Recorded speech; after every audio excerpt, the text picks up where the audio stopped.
Joe during Macklin PCO, Hello, ladies and Mary Tenney. gentlemen. We are live and we are rolling. That's right. The Wrasslin for Life Network is back again. The winners of the Wrasslin YouTube Wars. We won it. We feel pretty good about it. But yeah, no, Chris, are you ready for a big night of Impact Wrestling? Always. Impact is the underrated show, I think, of the week. A lot of people still haven't fully got into it, and it's always exciting. All right, folks, let's go.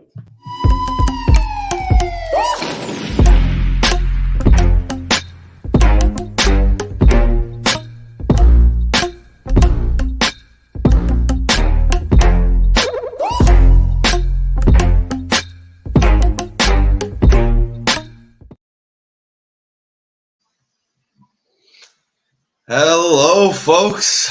Thank you for being here. The Wrasslin for Life Network. It's Thursday, so that means we are watching Impact. It has kicked off already with Tenille Dashwood and Madison Rayne coming down to the ring. Tenille is fighting Rosemary, it seems, to kick things off. But first, just how is everybody? Thank you for being here. Like I said, I hope everybody's having a good day. And like I said, always looking forward to Impact. It's usually a pretty good episode. Usually has a lot going on. It's usually pretty exciting, and a match like this to kick off should be pretty good. Not sure what you guys are looking forward to tonight.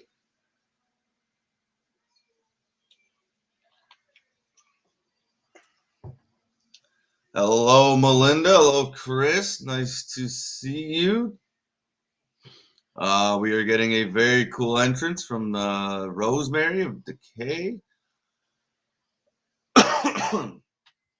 And yeah, I'm a big fan of Tenille Dashwood. When she first came in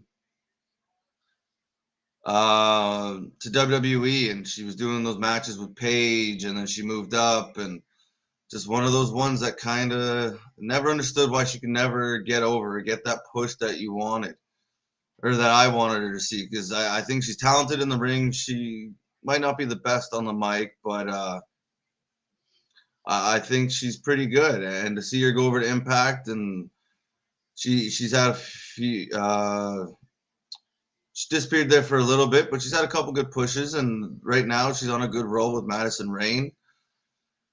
The backstage segments they do are pretty cool. They're a little better, as much as it's the locker room and that kind of thing. It still seems like it's an adult version, where if you watch NXT and some of the other stuff WWE does, it kind of feels like it's more generated for kids. But no, big fans, and I'm looking forward to this match. I think Tenille's going to take it, or some kind of shenanigans happens. Hello, JV. No into nothing. Impact needs to be live and in a different venue. Yes. I don't mind the venue. I think this one for smaller venues kind of weird. It's kind of a mix where it doesn't feel the smallest, but it doesn't have a lot of people in it. Yeah, different venue. The live stuff, I'm sure at some point they might get back to it, but they've just kind of find their own little way of doing things, and you've stopped hearing about how much they struggle and they're not paying talent, and with how many different talents they've brought in now, it shows that they're doing okay, and the recipe they seem to have at the moment is working all right. So I'm okay with what they do. But yeah, it would be nice to see get back to kind of the different venues, getting around a little bit more, maybe some more live shows, doing the pay-per-views live. Obviously, those are usually pretty good shows. They usually get pretty good ratings. Alexis, hello. Thank you for being here. Ali should be here at some point. Oh, she says it right there. Yes, she's on mama duties at the moment. Well, I get to come on and talk and kind of start the show. Usually it's the other way around. So, yeah, that's the plan for tonight. So, Ali should be here at some point. Fingers crossed. Resident Evil, how's it going? Thank you for being here. Oh, what did I just do there? Small venue ain't making them feel important.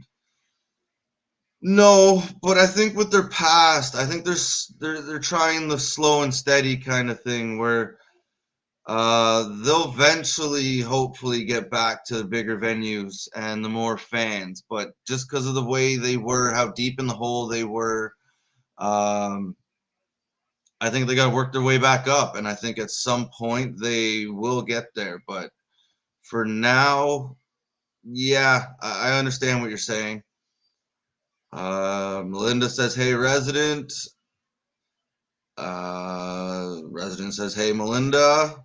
JV completely agree with Alexis. Alexis says, "Hey, AMC." Right now, both people are down to Neil the big clothesline. Seems like somebody's jumping on, but it's kind of frozen. Resident saying, I lost subscribers, 240 AMC. That's never fun. No, I don't think anybody's ignoring you, Alexis. Now, Chris, look at NXT, MLW, and GCW, all small venues, and they look bigger than Impact. Yeah, that's maybe it's I guess, well, yeah, it would be the building that's the problem. Like I said, it's kind of a weird building where it seems like there's still a lot of space, even though you have such a small group of people. Where NXT and some of those smaller venues, like you can see the roof, you can see it's a lot closer.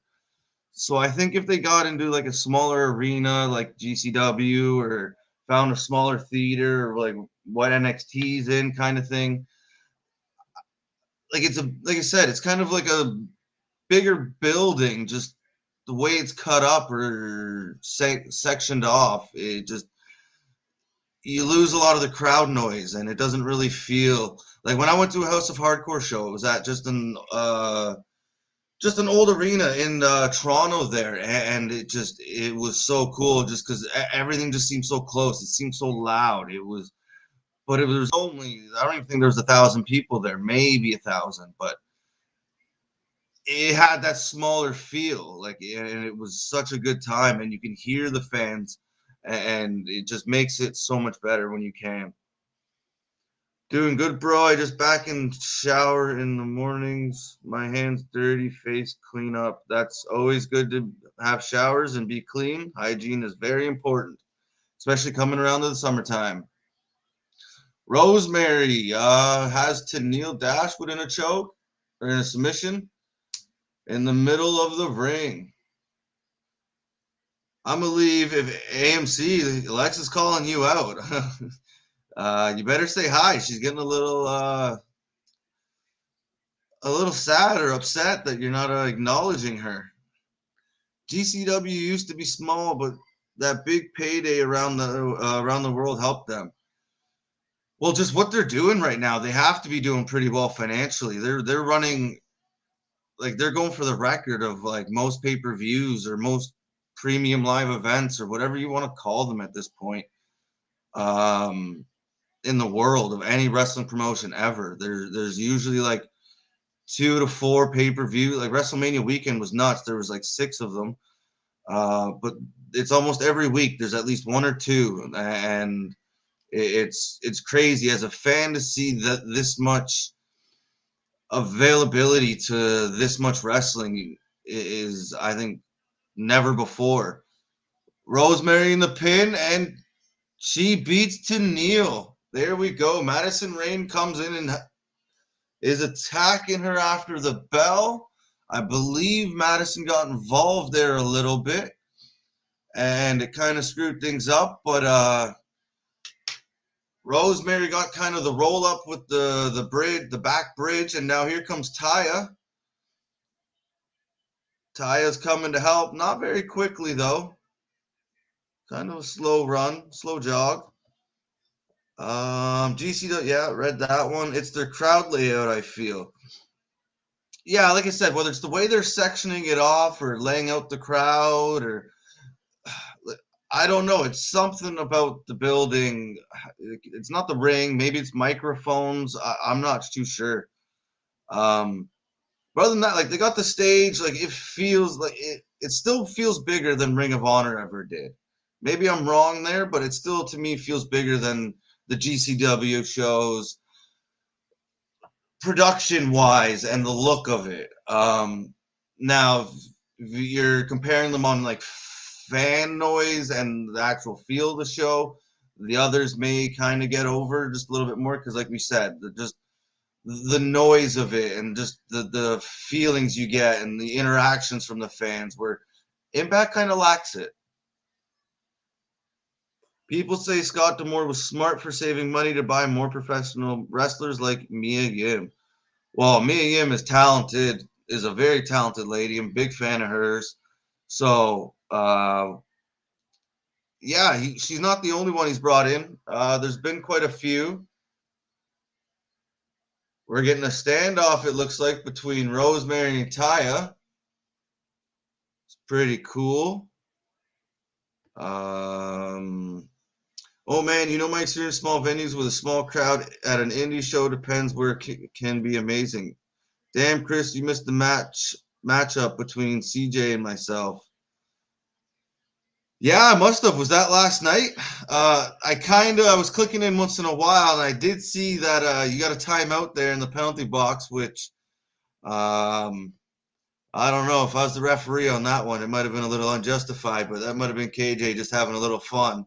But no, I seen a little tad bit of it, not all of it though. But hey, it's always a good time when you're hanging out with the Wrasslin for Life Network, whether it's some chirping, some laughing, some loving. There's always something going on, and as long as it's positive, it's always a good time. And yeah, I agree with you about the smaller venues, the smaller indie shows. Like I said, like I was at House of Hardcore, the Tommy Dreamers promotion. It was a very good card. Got to see like Ciampa, Zelina Vega, Chris Hero, the Dudleys, the Young Bucks. It was quite a good card for that show, and it was a lot of fun. We are getting promotions for later. Queen of the Mountain for the Knockout World's Champion at Slammiversary. Resident says hello. How are you, Resident? As a man, you should respect me. Respect Ali too or LJ. Feel me.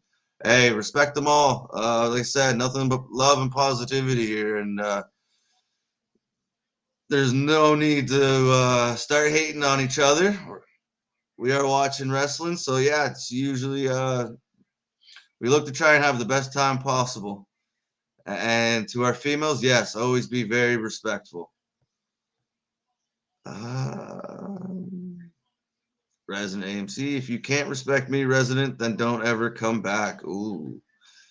Yay, Alexa, I lost my dad, died. Sad too. Sorry to hear that. My condolences to you. That's always that's always rough. I've been very fortunate that I still have my dad, and but I know a lot of people who don't, and that's always a sad time. So sorry to hear that, and I hope you're doing okay. And hopefully me and this wrestling and the chat helps you kind of take your mind off some things. We are in commercial now.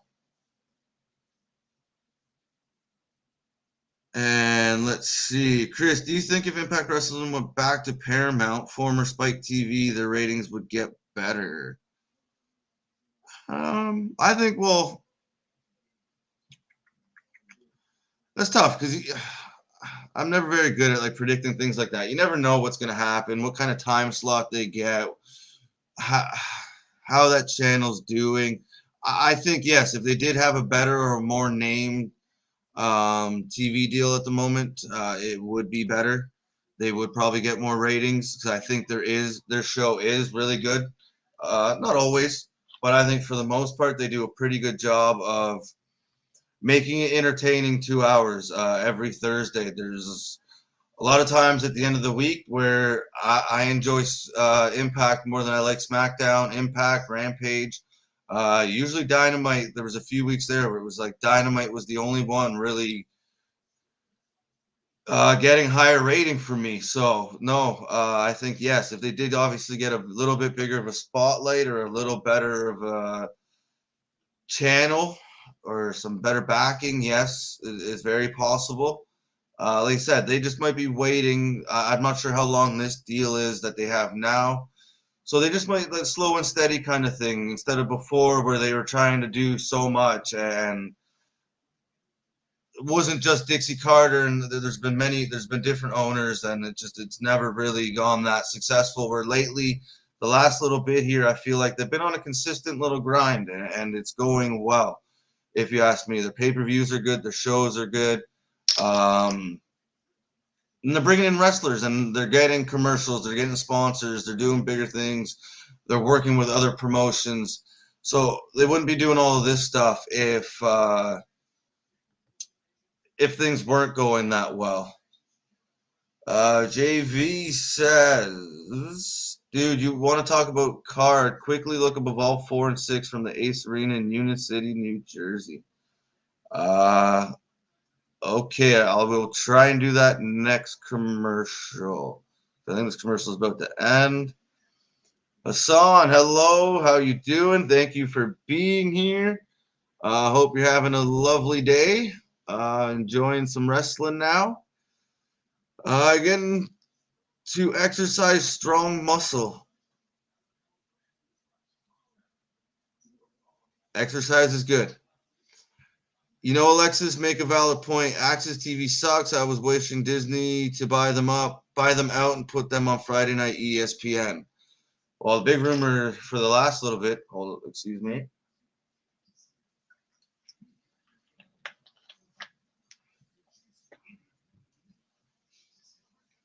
The rumor for the last little bit has been, will Disney buy WWE? And we joked that like NXT turned into Nickelodeon with the colors and all that, and the way they're presenting their show. And so, yeah, I don't know what Disney's interest in the wrestling promotions are at the moment. They seem to be rumored in a lot of different companies.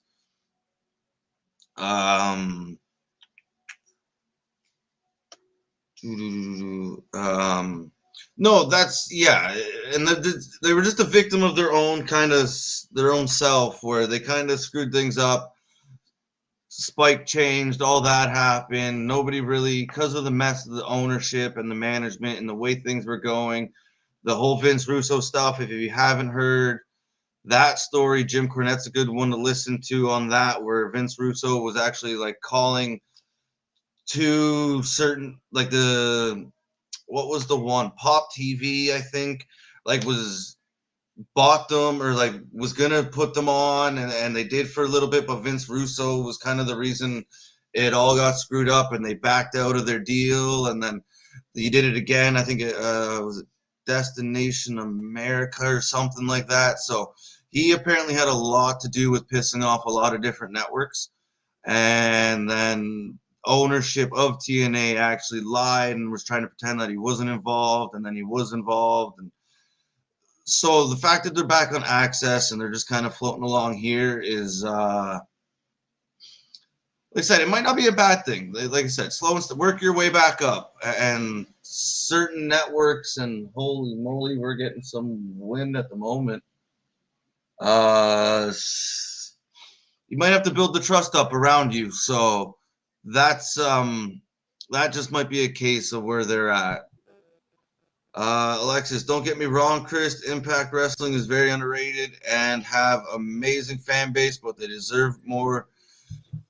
Agree, 100% agree. I think I'm part of the reason why KJ started to get back into it a lot more on Impact. I used to just sit there and pump it all day long. Just it's so underrated, dude. You got to watch it. And it was kind of I got away from it for a little bit, but when the Broken Universe and the Hardys and them were all still there, that's when I kind of clicked back in, and it kind of had me hooked ever since. As crazy as like some of those stories were, It was just the people coming in, the way they were writing. It was it just got me hooked again, and I've enjoyed it ever since. And what do you think there, KJ?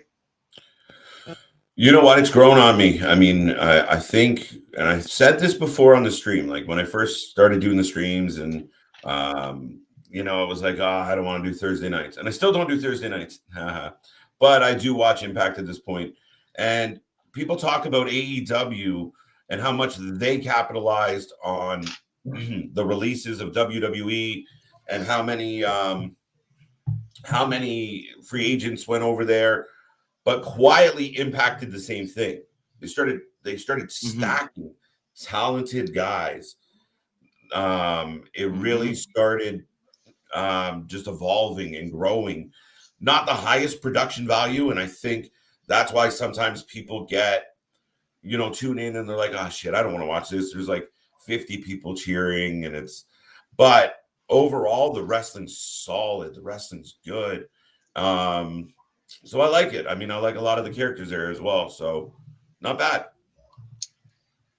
No, right? Like in the fact that, like you said, just the people being able to come out and the guys that they're picking up, they've slowly turned these guys that weren't very big in other promotions or were kind of just stuck and gave them the time that we all thought they needed or deserved, and they've turned them into stars. Like Cardona's a perfect example, right? Here's some more extra time, and let's see what you can actually do. And boom, you have a star in your hands. Now, we were talking earlier. Do you think there's something weird with their building? Or like their layout of the crowd or something? Like the fact, like maybe they should get to like a smaller venue or because like you lose kind of that fan noise. Like it doesn't sound like a GCW show, for instance. Like they have a small venue, but you can hear the fans. Where it kind of is that production? Is that building microphones? Yeah, it's a couple things. I mean, I think it's part of your sound. You're gonna have to, they should have, they should be miking it better. That even if there's only 50 people in the building, it sounds like 500. You barely, and that's sorry. We are getting the Briscoes and the Anderson Gallows brawling at I think it was the Briscoes farm or the Gallows, one of the farms, somebody's farm. So we're getting an outdoor brawl, folks. Kind of Matt Hardy Broken Universe-esque while we speak of it. Mm-hmm. Well, one of my favorite things were when the Briscoes feuded and ended up at the family farm, right? Mm-hmm. The end of the match is just that, but his Pop's grabbing them and going, all right, you done? That's what I think you and I have heard a few times in our life. So are you done? Yeah. All right.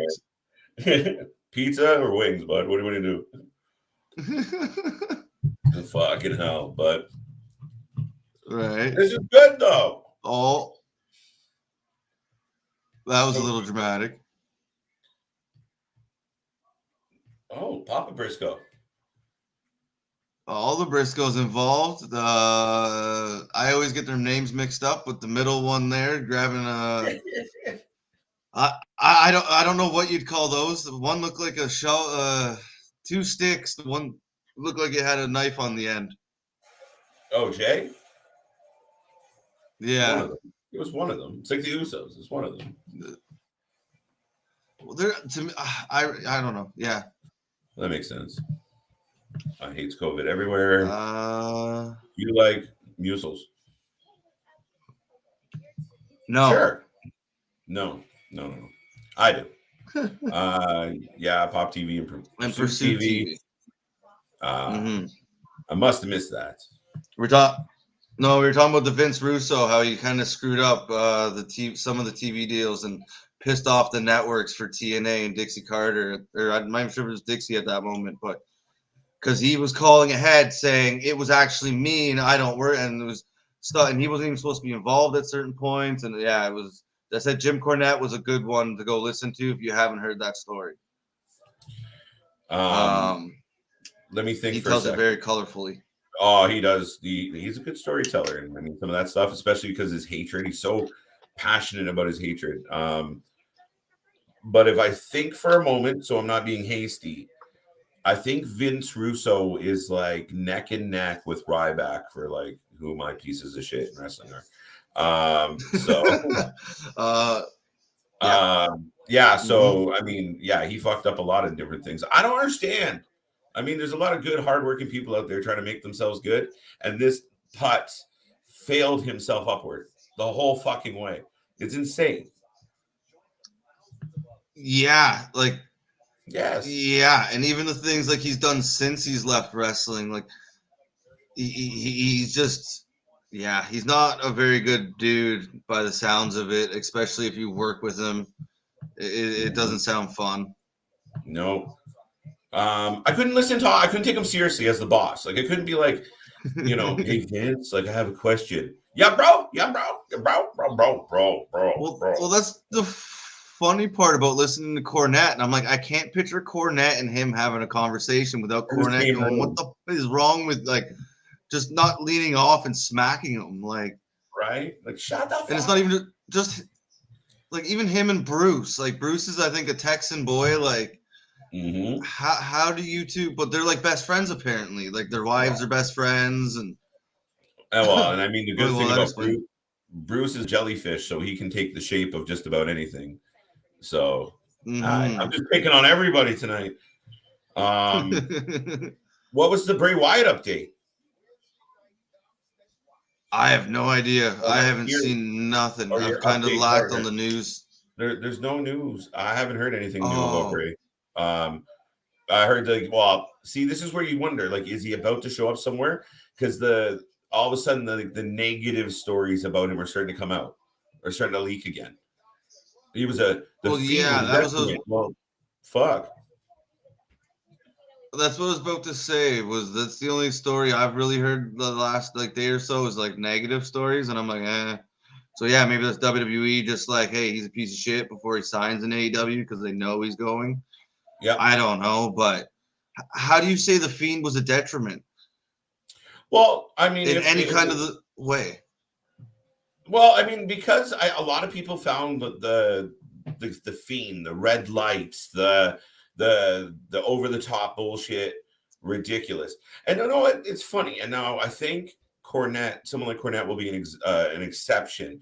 But a lot of the guys, like the old school guys, and guys my age bracket, which I'm not quite an old school guy. Fuck all y'all.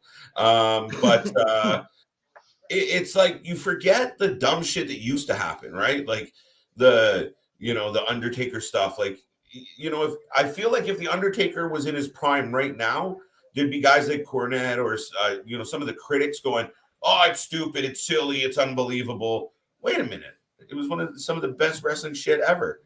That man was buried alive how many times? Right? Like, so it doesn't. I don't know. I don't buy it, and I think it would be And like I don't see how it could be a detriment. That's just shitty writing. so even if the Fiend character was a detriment, that's a knock on your creative. It's your producers, it's your team that's letting that shit and your writers putting that shit out there. So you can't really blame, oh, well, we just let them do whatever. We didn't know. Fuck, get out of here. You were all part of it. And maybe that's when Bray comes back, if he does come back. He gets in there, and that's part of the story is, shit. Yeah, the Fiend was a detriment. I want to be Wyndham Rotunda. I want to be the guy that I know I can be. Oh, maybe. I didn't even think about like from his perspective, maybe it could have been a detriment, but I just like it Yeah. was such an over. It was such an over character. Like to not be able to utilize that to me, that's a management issue. That like, and was it his idea to go wrestle under the red light? Turn the damn red light off. Then like I didn't Right. like it. I don't think a lot of people liked it. Right, but Right. just turn off the light. Like they did it for Kane a little bit. Like didn't they learn? Like Mhm. hey, that didn't work really, really good the first time. Why are we going to try it a second time? Macklin in the house. Yeah, I believe he's fighting PCO tonight. Woo!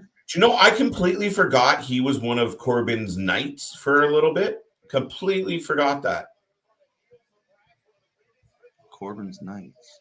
Remember when King Corbin I had didn't. like No. two henchmen? No, that's it. It happened for Oh, when like he was King Corbin.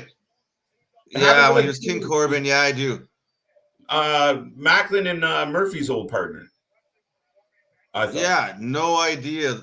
No idea it was Macklin either. It was 2 weeks. I think 2 weeks. I used to watch TNA back when it was a weekly Wednesday show on pay-per-view through bootleg recordings. My Yeah, friend would burn till I got my hands on a scramble box. Yeah. man.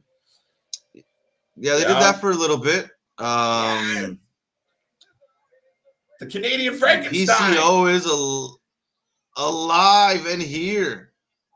He looks amazing. Always. This guy's nuts. I love him. It's so crazy. And it's good. No, Chris, I don't know. Maybe you can attest to this, but when I was at a fairly young age, I got my hands on a scrambler box. So, pay-per-view nights at my place, but I would watch like the old TNAs. Like I had everything on that scrambler box. But yeah, I don't know. Through interesting family dynamics, I was able to. Yeah, I had access to a lot of things as a very young KJ. I remember me and KJ talking about Dante Martin and Trey Miguel. They both inspired by Amazing Red, which helps the wrestling company. Yeah, no, I mean, I think Trey Miguel's insane. I like his entrance. I like everything from his entrance. So, no, there's a lot of guys you like to see him wrestle. Yeah. Dante Martin for me, just right now Dante Martin's kind of he is the tricks. You know what I mean? There's not much outside of the tricks. Oh, he's all stunt or he's all jump, right? But he's not actually much he's all sizzle, not a lot of steak. Yeah, there you go. Yeah. Oh, the match is underway now, and they are having a test of strength by running the hell into each other. Oh, so that looks pretty cool. Like as they almost barely, I think it was kind of a botch. I think they were both supposed to go over the ropes, but PCO ended up over it. Macklin kind of didn't make it. They teetered a little bit, but he's Canadian Frankenstein, so it still looked kind of cool. I got to hang out with the Amazing Red and TT. A close friend of mine got to wrestle him at Ace Arena. Wow, there's a story. Really? That's pretty damn cool, JV. That's pretty cool. Not many people can say that. There you go. Yeah, I mean, song. What's up? Hey, quick questions. I don't know. SmackDown division tomorrow, and Rampage starts tomorrow night. Just a question. SmackDown. Yes. Ism? I don't know. Is on. SmackDown is on tomorrow, and Rampage starts tomorrow night. Well, Rampage has been on for a while, but yes, it will be on tomorrow as well. Is it a special start time or anything like that we know of? I was just looking that up. I usually check in the morning just to make sure. I haven't seen anything that I can remember. Like I said, I haven't really looked that much news today. Wait, Osprey's competing on Friday? Yo, tune in. Was that announced? I'm trying to confirm that. That's exciting. Osprey and Aussie Open will team up for a 6-man contest against FTR and Trent Beretta. I think they announced that on Wednesday, but I forget some of the shit. Satnam Singh will debut, but his opponent is not announced. It would be a jobber, I imagine. Red Velvet takes on Chris Statlander in singles action. So Johnny Elite. What's that? So Johnny Elite. Yeah, probably. You said it'd be for Satnam because. No, I think Joe should come out and just beat the living shit out of him and then end that story. Just. I'm all like, I mean, I don't like maybe. I don't know why we're doing it.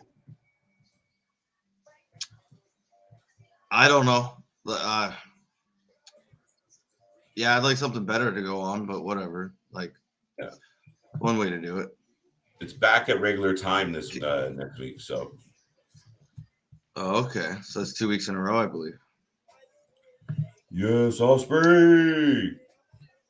JB. I wonder how much money TNA lost Oh. early days with Scramble Bus. I mean, they did some all right buys, so but I'm sure more went to the scramble than anything else. Yeah, that's that was part of their issues. Not enough money. What did All I miss? Japan, New Japan back in the day would trade tapes like Pokemon cards. Yeah, that's usually was that magazines, right? It was just reading about it. Like it really, one of your friends would get a hold of it, and then the next thing you know, you had it and you're passing it on. It was just kind of circle of pass around until everybody's seen it.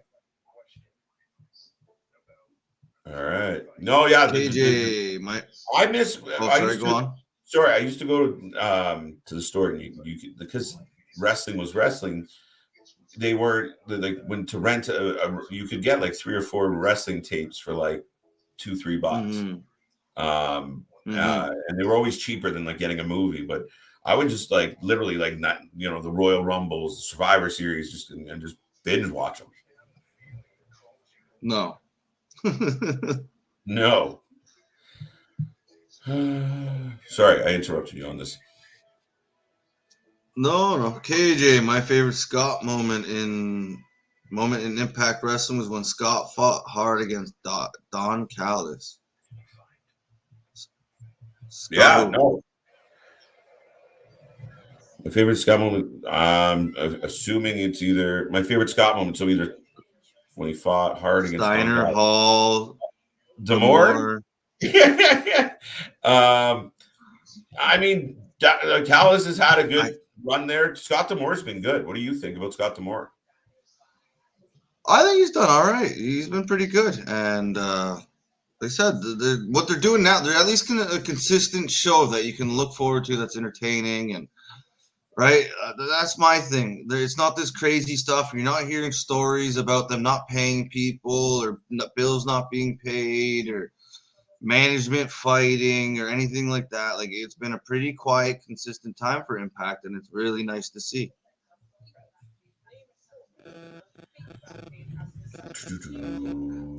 KJ meet and greet about his father in Dallas. Yes, he's done a few meet and greets now. Yeah, he's getting back out there. It's exciting. We're on commercial. Macklin has changed his career around in Impact. What do you think? Yeah, no, that's like you said. He was a Corbin Knight, and I didn't even realize. So, no, I think he was like I had to kind of be reminded that it was him in NXT and WWE for a second there. He's done a lot better since he's gotten to Impact, and like he's talking about going for the world title. So I'd say, yeah, he's definitely done. He's another one used his time wisely, and it's worked. Yeah, and he's really come into his own. He really has developed a character. He's got a chip on his shoulder. He wants to go after the belt. Oh, shit.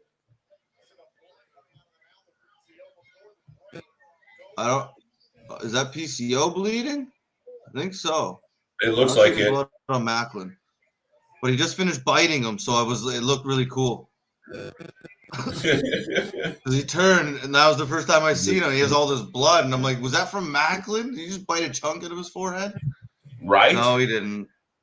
Nope. I must have missed where he got his mouth busted open. But he has a long list of guys, and you talked about it earlier, Chris, before I came on, was, the guys that have reinvented themselves in this, they're getting their own little creative freedom, and they're not the biggest of stars, but like Brian Myers and, you said Cardona, and there's a whole list of guys that even Rhino's relevant in this company. Yeah, and he has been, like, every time he goes back. No, you get that little extra freedom, and you can see what guys can really do. And yes, it's not on the biggest of stages, but it's still Cardona's probably done it the best out of anybody in a while, where he's went to Impact, started to make more of a name for himself because of that time and that freedom, and he's taken it now everywhere, and he's made himself a name all over the industry. So it's really cool to see. Oh, 2 count. PCO kicks out.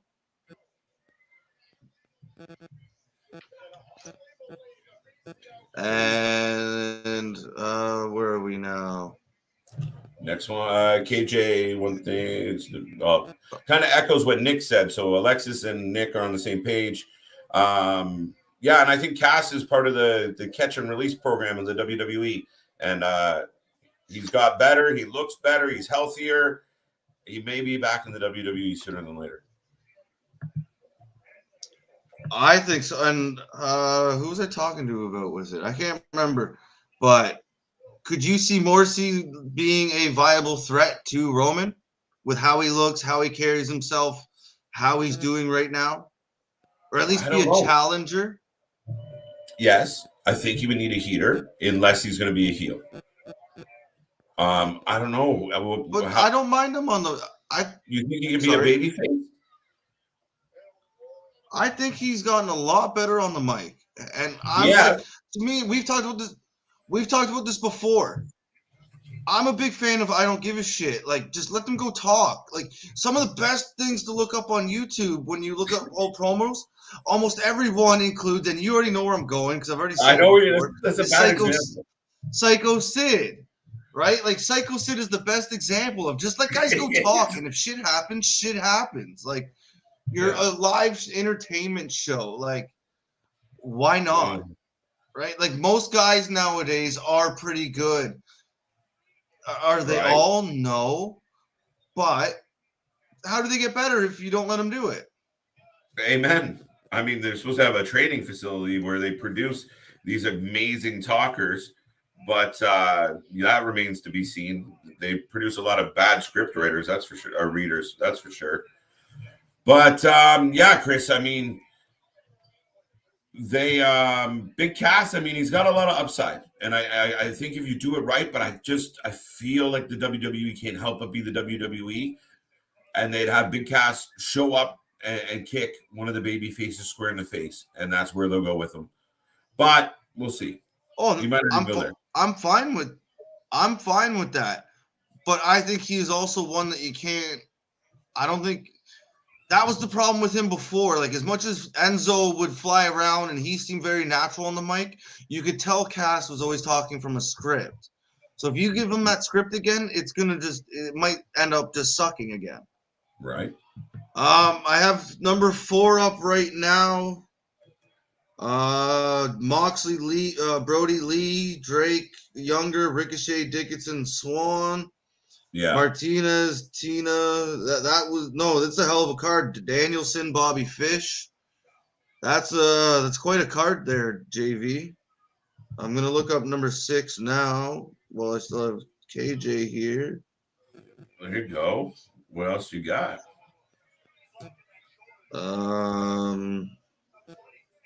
When is this? Oh, 2010. Silas Young, Drake Younger, Scott Reed, Tony Nese, Homicide, Moxley, Ricochet, Cole, Jacobs, Gargano, Austin, Aries, Chuck Taylor, Moxley. Wow, yeah, those are 2 huge cards. That would have been fun to see. I'd put them right there with the House of Hardcore card I've seen. Mm-hmm. And I maybe better. I've seen 4. I've seen parts of 6. Yeah, I mean, a lot of people talk about a lot of people didn't, there's big parts of it that are just a pure spot show, but yeah, man, good wrestling in there as well. Cool. KJ, I bet Tony Khan wanted Ricochet really bad. There's no way he doesn't know their matches back in the day with against Ospreay. I think Tony Khan would jump on Ricochet. 100%. Yeah. Not even think twice. There's close to 10 people off the top of my head that I could just spit out that people would be like, yeah, let's see it, right? Like, you have everyone from the Dante Martins to the Will Ospreys. You have Phoenix over there. You have all these. Guevara would give you something out of that. Macklin picks up the W. See, he's getting a little bit of a push. He's on a roll right now, folks, and he may be correct in saying he wants a part of that title Wow. at some point. That title scene, PCO is bleeding. PCO got some lumps, bro. And he is still trying to go after Macklin. This is my favorite part of his character. He doesn't die. He loses, but he doesn't die. Right? He still withers his way back up, and his pants look like they're falling off. They are. You know. Holy shit. What a mess. Look at that picture. Crazy. I love this guy.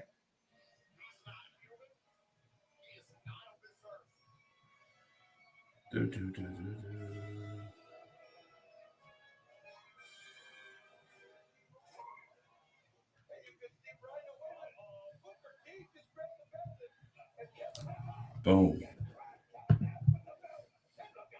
I like these, like when you watch on Access, right? You get those little, like the clips, Chris. The old school stuff. Yeah, like now we got Booker T laying everybody out. Well, yeah, it's even like it's especially like some of the ones like this one, like I don't think I've seen. So it's pretty cool to see some of these moments. 6-sided ring, yes or no? I understood the argument for it. I never hated it like some people did. I thought it made it a little different. It made it a little interesting. I do prefer the 4-sided ring, the stories of the 6-sided ring not being fun to use, and it makes it harder, and I believe the turnbuckles maybe even a little stiffer. Oh, what a big power bomb. So random. No, I prefer the 4-sided, but like I was never one of those that was like, oh, I hate this. Like I was like, oh, that's pretty cool, like the octagon and shit, right? So it doesn't bother me. No, not at all. All right. Oh, through the table. Those Alexis matches. Yes, Alexis, those matches were amazing. Look at all the names in this match. Oh, it's everybody. That's what I'm realizing. Wait, is this an actual Slammiversary? They're showing like a big chunk of it? Bud, you got to be here. Bobby Roode? Yes, it is Roode.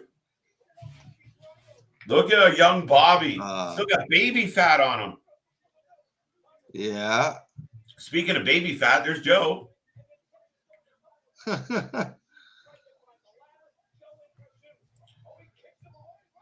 It's a weird thing to do, to give us a. I thought it was like the channel. No, I've seen them do this before, where I don't think they show the whole match, but no, see, they just give you like the end of it. Whoa, what is this though? I love that they had to put the belt up. Like, why are they putting the belt on the hook? After you pin somebody. Sorry, Chris. Look, there goes Joe. So you have to put the belt on the hook. After you pinned him. Yeah. And there was a cage. I did not realize that's how their ladder matches worked. I feel that this is around Russo time, right? And anybody watch? I don't know if you guys know. Right now, they're showing us a highlight of Slammiversary. Now, Chris, you got to be here on the 19th. Mark that in your calendar, buddy. I believe I will be. I don't think I will be. KJ, I think Baron Corbin would fit great on NXT. Bring back his original theme song. I don't know, Alexis. I don't know. I think he's too grown. He's too grown. He's a grown man now. But give him back his theme song. Yeah, he moved on. 100%. 100%. If he can go back to the killer, the end of days guy where nobody kicked out, and which I still think they screwed up by letting McIntyre kick out of it. Go back to that guy, 100%. Get rid of Happy Corbin. Go into a buried alive match, bury it, he comes back in 3 months after as this badass again or something. Like, go the Undertaker route. Just get rid of it. Bury it. Right. Chelsea Diana. There you go, hanging out in the back. Right. Now, more highlights.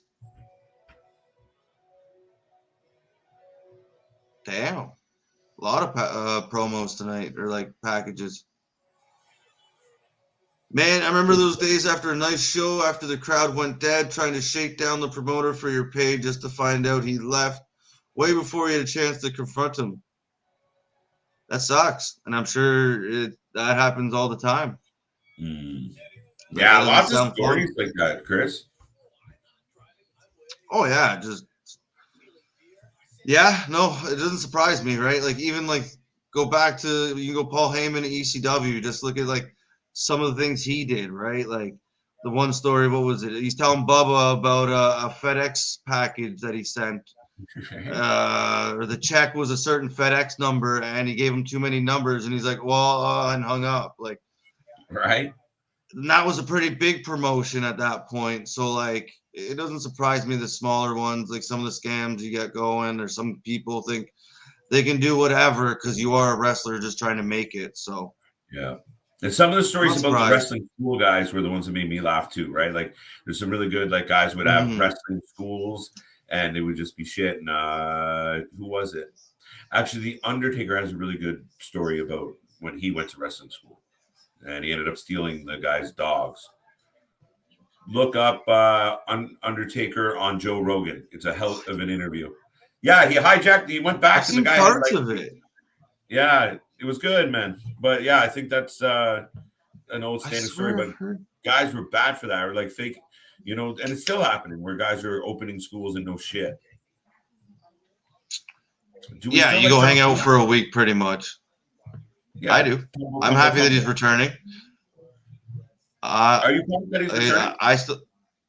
I am. I think it's great. Look, he was the face of the whole company for longer than anybody's done it. Like, yes, Undertaker was there the whole time, and yes, there was nobody like the Undertaker, but he wasn't the prominent figure like Cena was, right? Like, Cena was the face, and nobody did it for that longevity. And whether you loved him or hated him, he showed up every week, and he was good. Like, you go back and watch some of his stuff. It was actually good. Was it all good? No, but a lot of it was. I enjoyed it. Listen, I liked John Cena when he first came around. I mean, I got into some thugonomics. You just kind of went with it. It was different, and you didn't expect it. For it to get over. But I mean, I liked the sarcasm and shit. And like you said, he carried the company on his back for quite a while. Again, another example of Brock went home, Roman's at home, and they're like, shit, nobody cares. So here we go. John Cena will at least give us something compelling. At least something worth watching. Now, him against Theory, I don't know, man. I was just about to ask, would you want something bigger from him, or are you okay with him just kind of going to that mid card? I kind of want something bigger. I think you need some spotlight. I mean, if anything else, I want somebody that can push him on the mic. Theory won't push him on the mic. He's way too green. He won't be able to push. Listen, if Theory can prove me wrong, great. But he's too young and it's not. He's like the young buck heel, right? Like that schmarmy heel. Where so you think it's too soon to pass that torch? In this sense, right? Like if he's just here for a short burst, but if he's going to hang around for a little bit, I want someone that can go after him. Holy shit! Holy shit! That's Matt Morgan. Yeah. Right? Oh, get the fuck. Okay. What's up, Raleigh? Good to see you. Welcome to everybody who's here tonight. Dun, dun, dun. So is he wrestle? No, I think they're just bringing people back like because of this 20-year, right?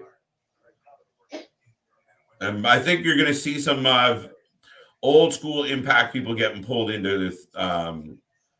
Into this. Some Did they matches announce here. Vincent? Chris, did they announce the final two members of the OG Impact team? No, I don't think so. Okay. Sure. I'm not too sure.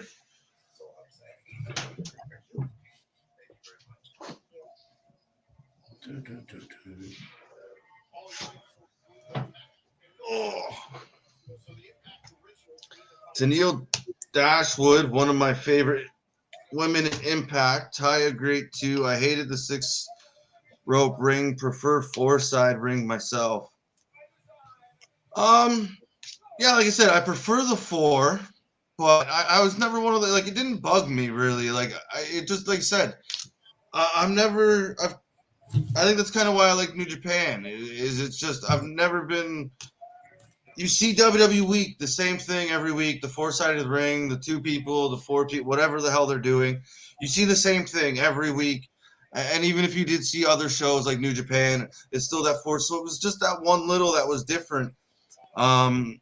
Especially because like I didn't get into UFC until like I was a little older, I guess, like when I was a teenager.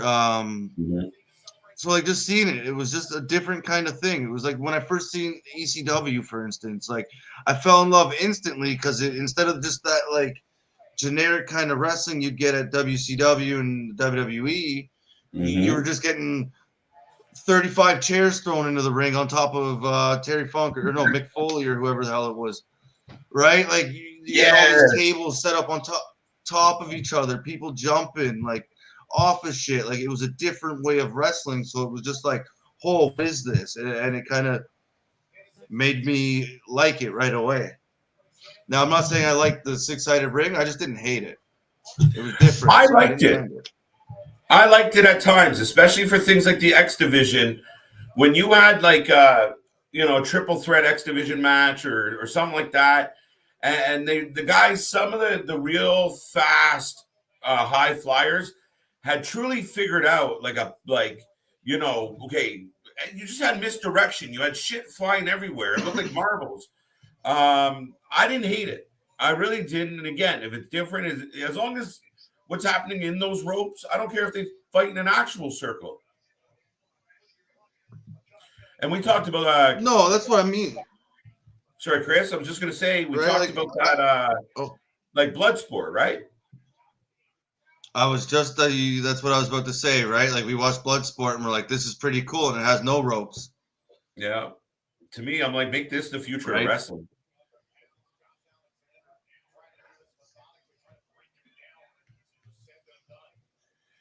Okay. So Josh and Joe are fighting. Josh has him in a headlock right now. 6 sides, yes, hell yeah, stiff as hell, but hell yeah, made them different. Yeah, it was just unique, right? And to KJ's point there, you're able to get like a different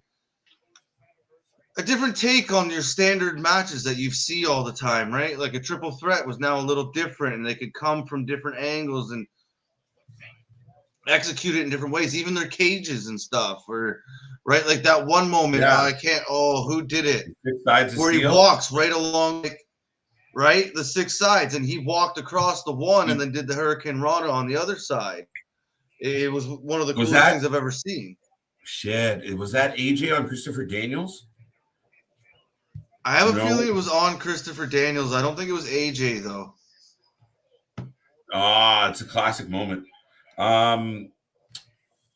Yeah, 6 sides of steel. No, and I like that perspective. That's why I appreciate having JV in the chat each night. And we appreciate all our fans. But something I didn't even think of: the shorter ropes, stiff. Oh shit! By the way, Josh Alexander, folks, if you don't watch Impact, I'm a huge fan of Josh Alexander. I think one of the best guys, period. You put him in any company right now, he's a top guy. I think so. And like we said, I think like his story to getting to this point might end up being like story of the year, 3 years or 2 years in a row. A lot of people right, like sorry, Chris. Go ahead. No, go ahead. No. A lot of people. We're done. A lot of people have been passing around the article. Killian Dane says the WWE were idiots for not making Eric Young NXT champion. Well, duh. A, he was in the group, and B, duh, he's right. No, 100%. That's the best answer I think you can give to that is duh. Because, yeah, I love Sanity. I thought it was really cool what they were doing. You had Alexander Wolf, who looked nuts. You had Killian Dane, who was the big beast. You had Nikki Cross biting the ropes, looking insane. And then you had Eric Young, their leader, who fit the part so well. And you can see that with what they're doing now. Mm-hmm. No, absolutely. So, yeah, completely agree. It just looked weird. I did, actually. But I thought it had its moments. Yeah. It's good for those who have, 100%. RVD, Styles. I thought Joe was pretty good at using it. Was it Saban that hit that hurricane on him? Here, I can look it up right now. Bugging me. King of the Mountain match has to be one has to get a pin in order to place the belt on the hook, and then I didn't even remember JV, and I know I seen that match. There was at least pieces of that match, but yeah, they have to go to the penalty box. No, see, definitely wouldn't have got that right. Oh shit! Why? It was Elix Skipper. Okay. On. I thought it was on. Well, there has to be more than one, dude. Hold on. Okay, I don't know what just came up there. Okay, disclaimer. No, it's the only one I see. Like walking across the. That's probably the one, and I didn't even think about Elix, but I thought it was on Christopher Daniels. It looks more like Chris Sabin. Oh, there you go. I was half right somewhere. Or is that? Oh no, Christopher Daniels. Is he holding his leg? It's so hard to see.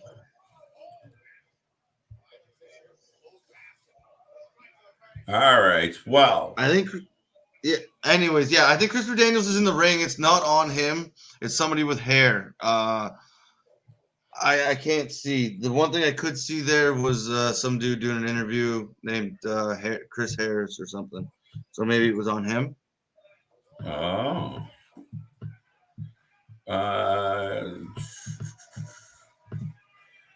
I like John Cena. I think it's great that he's returning because you need a big star. But you got to make some stars. That's my beef with when they keep doing this. And the guys that you are building momentum for, you squash them every fucking time. Like, you have these guys on heaters, and then somebody returns and screws it up. Why do you got to give Goldberg a belt every time he shows up in the building? Is that part of his contractual obligation?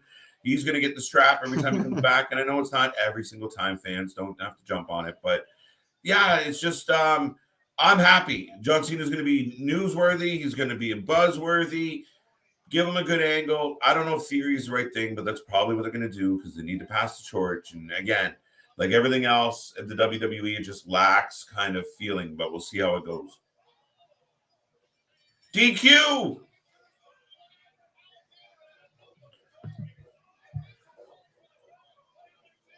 There we go.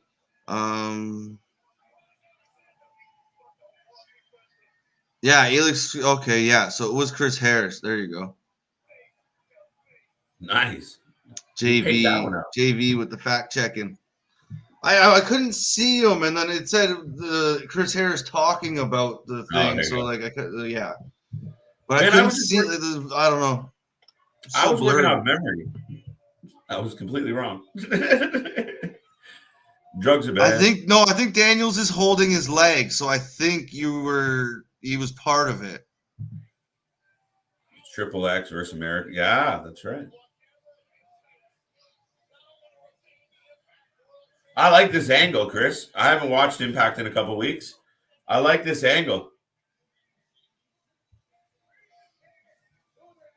No, I was a fan of this as soon as it was announced. As soon as it happened, it's going to be a good match, and the way they've done it is, like we said, they haven't really touched much. There hasn't been too much craziness too much of like the same stuff. It's all different. It's the lackeys being more involved. It's perfect how they're doing it. True or false? And this is how by the way, this is how a champion loses in wrestling without the champion looking like a dick. Josh Alexander broke the flag. He hit Dorian with the flag, so he gets the DQ.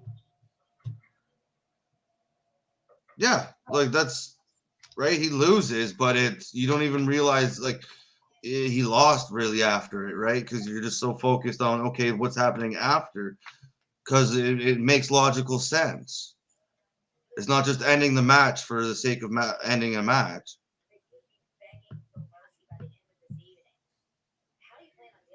Yeah. Who's mad at Moose? I did not hear that. Oh, Sami Callihan's coming after Moose.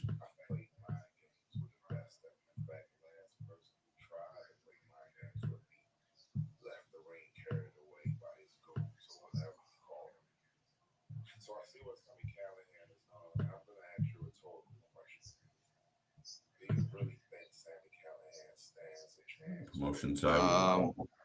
I'm guessing it would be Sami Callihan. Sorry. Oh, I wasn't. I was just reading kind of quietly to myself, reading JV's comment over there. And oh shit. Okay.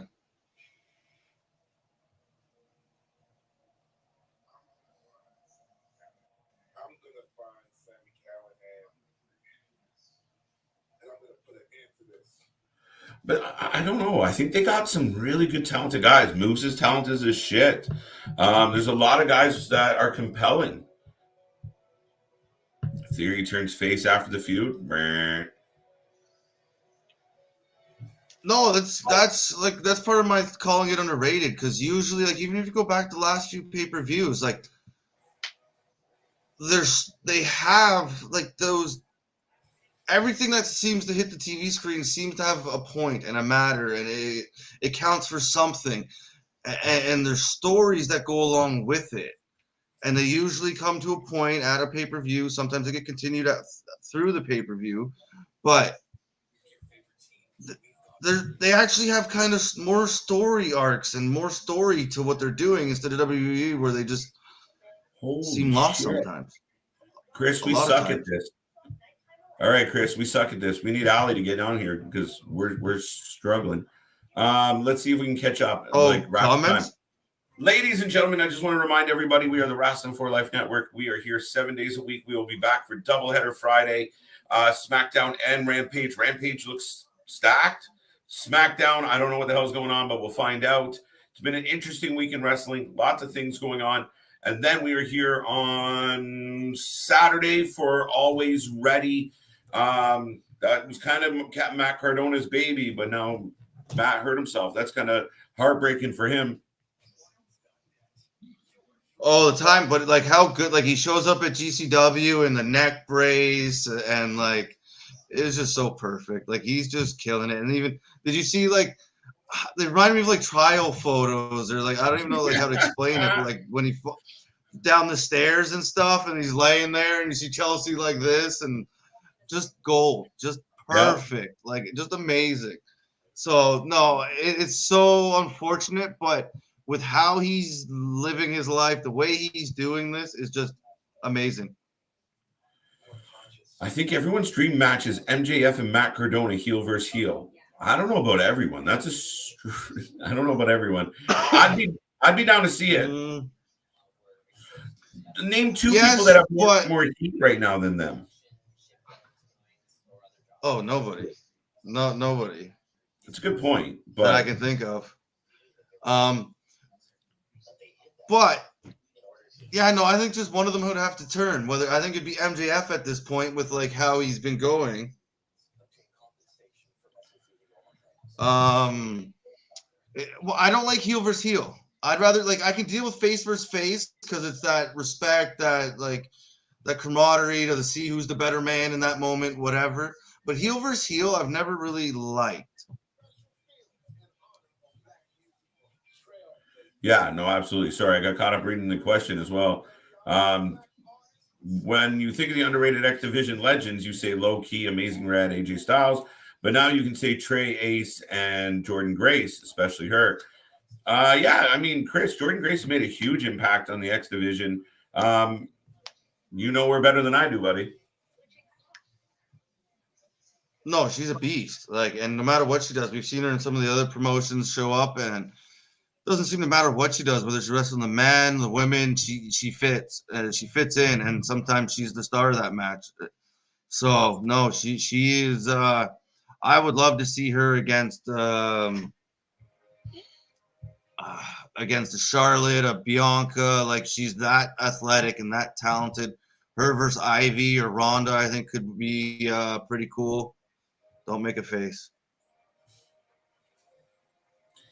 Yeah, we got that. Josh Alexander is amazing, right?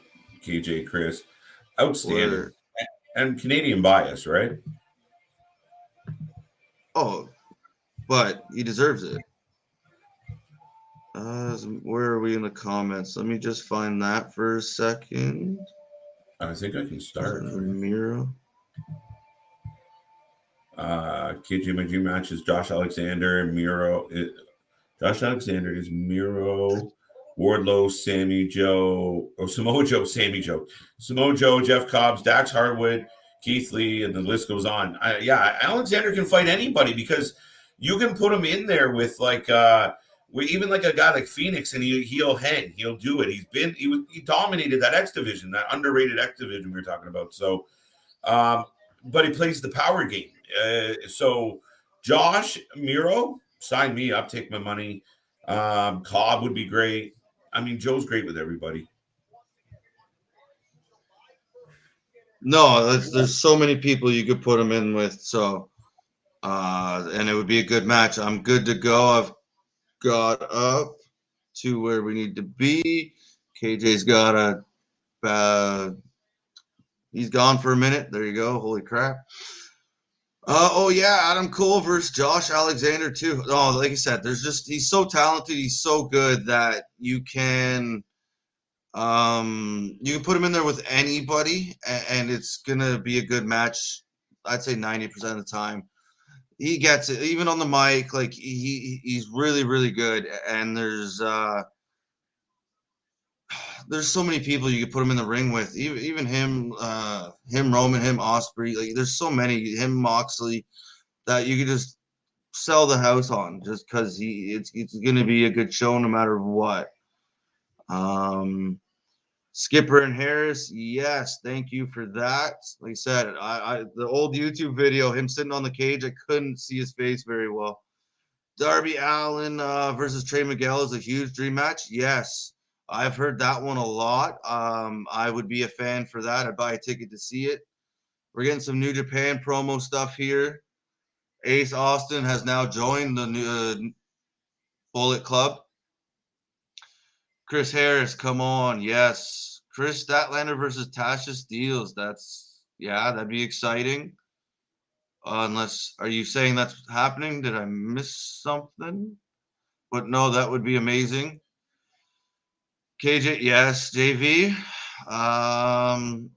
Chris Sabin versus Brian Danielson, another 5-star dream match too, KJ.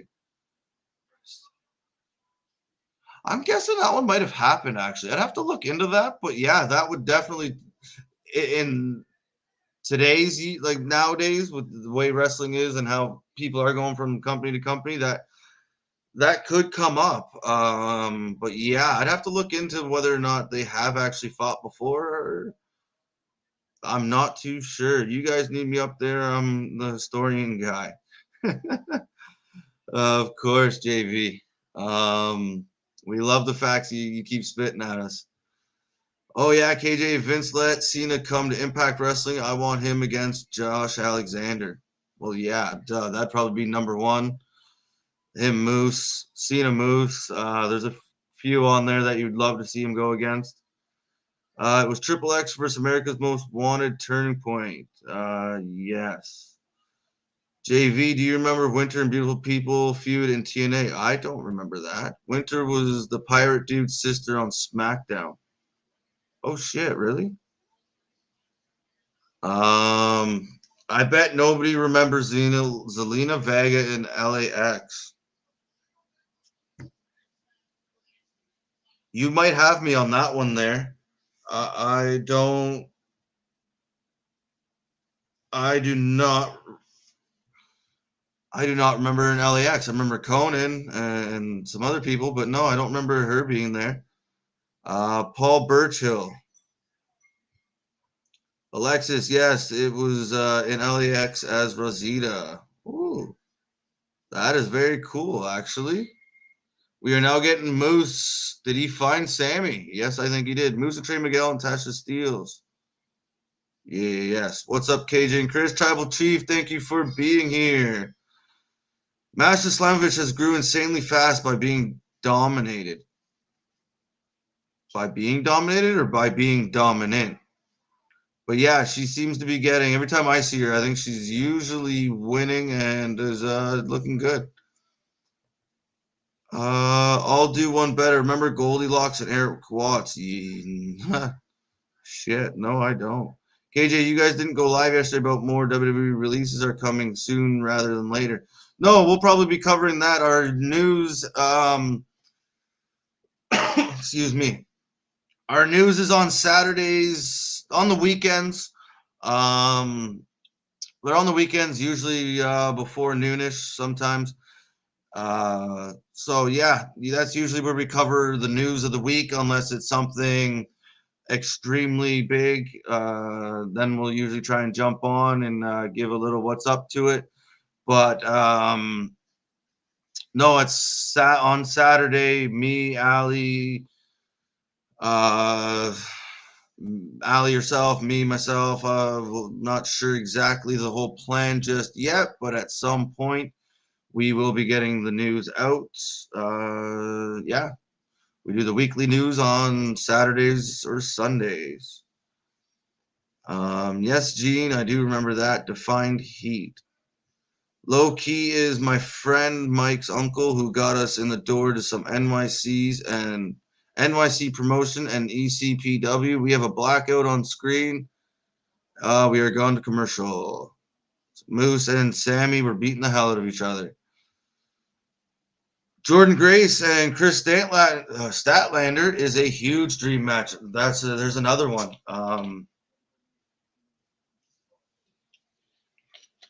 There's another one there that yeah you would just love to see. Just two people. I'd like to see either one of those two against Bailey. I think that would be really cool. JV dream match would be Josh Alexander versus Chad Gable. That'd be funny to see. I don't know if it would necessarily be.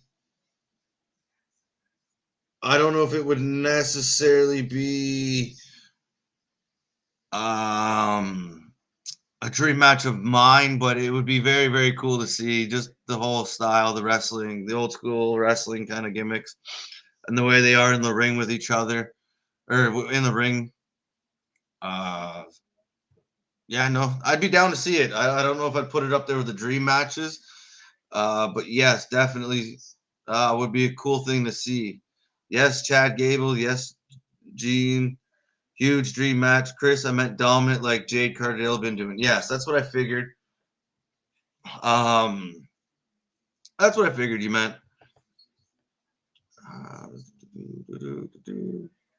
By being dominant. Yeah, she just seems to roll over everybody, and they seem.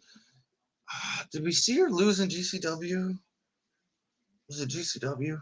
I think I've seen her lose once or twice on like some of the indie shows, which, but like for the most part, she's on a roll right now, Slamovich, and she's doing good. She's getting that little push, and she's got some momentum behind her. cool to see. But yeah, like Jade Cargill, who knows when that's going to end? She seems to never want to lose, but with Ember Moon being there, you never know. What is that? Oh, there we go.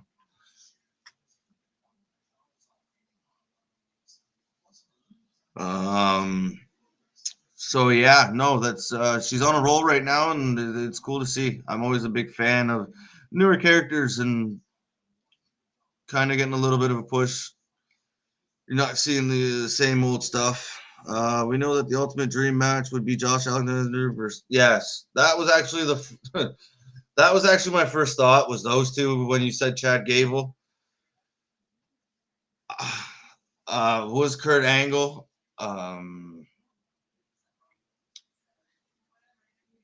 Was there? I'm guessing there might have been crossover there of them being in TNA at the same time. I'm not too sure. I'd have to look that up. But yeah, no, that would definitely be a huge dream match.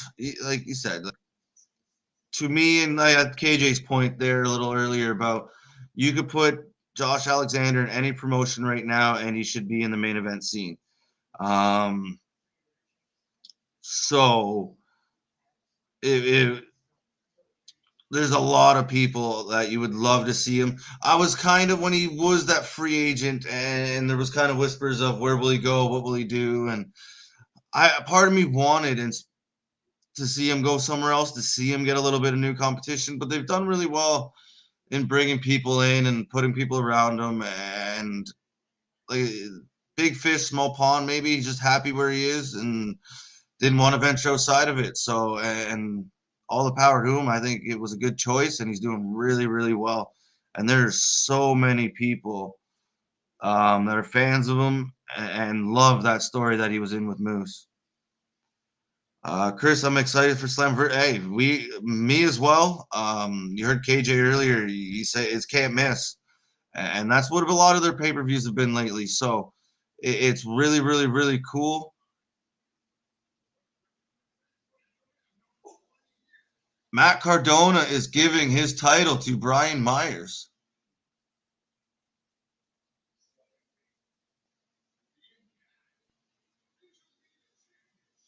Brian Myers is now the Impact Digital Media champion, folks. He has been gifted it by Matt Cardona as he's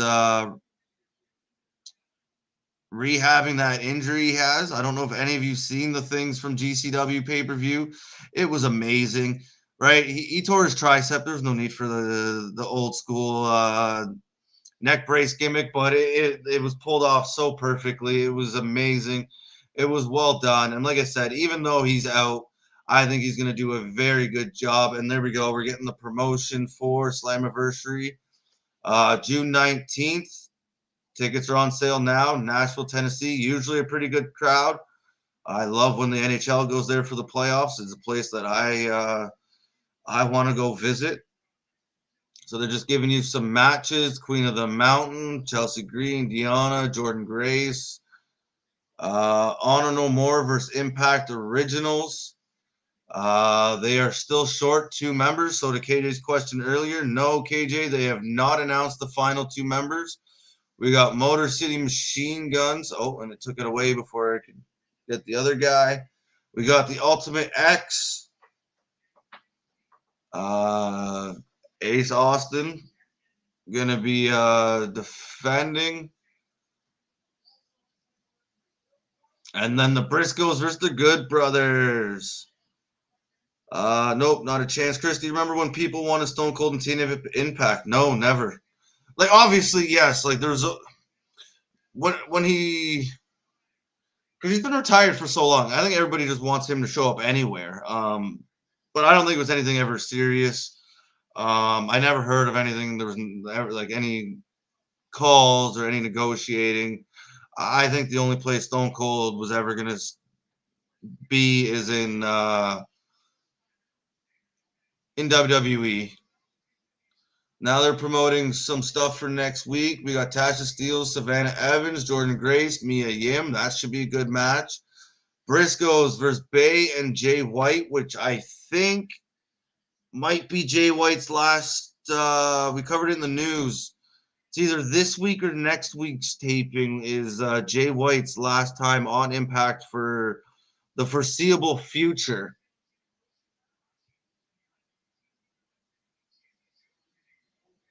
Holy moly, that's a huge match. Tanahashi, Ospreay, Juice Robinson, Moxley. I believe they were just saying that will be a four-way for the IWGP title or US title. So yeah, Stone Cold and TNA, like, yeah, I don't know. I never took him serious a little bit that I did here, but no, nothing too crazy, nothing that ever seemed to have any smoke to it. Chris, what have we seen the debut of Tegan Nox and Dakota Kai and Kushida? That's the exciting part. I believe I heard Kushida rumored to TNA.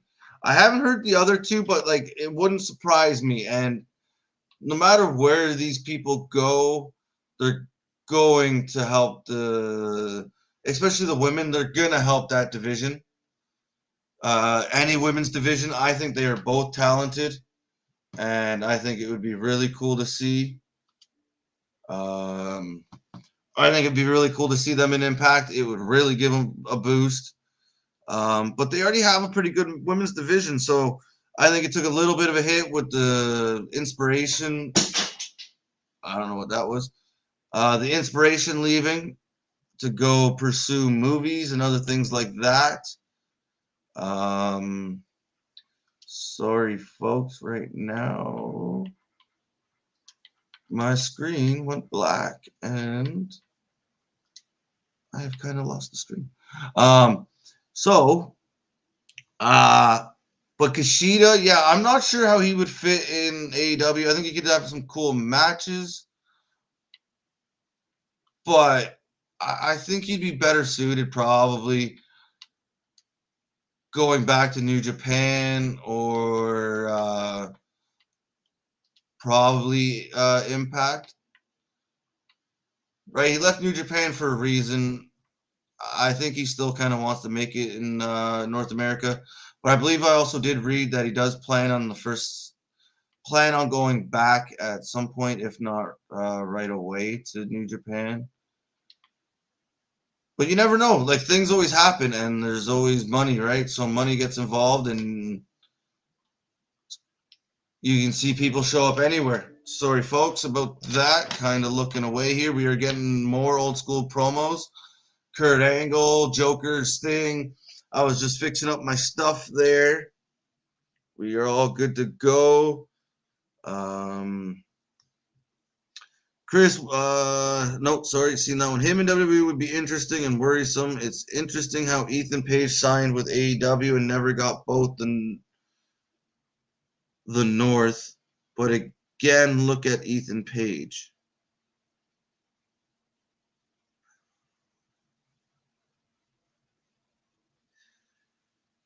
Sorry, I'm trying to make sense of your comment there, JV. Him in WWE would be interesting and worrisome. It's interesting how Ethan Page signed with AEW. Never got both the North.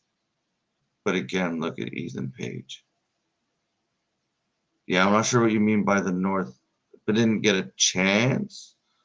Yeah, I don't know. I'm a fan of Ethan Page. I don't think he fits into WWE.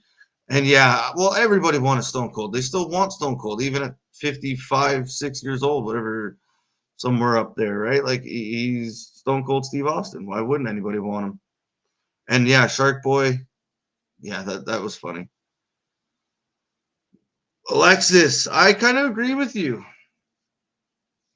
Yes, there's Ethan Page. Yeah, he is injured. I believe.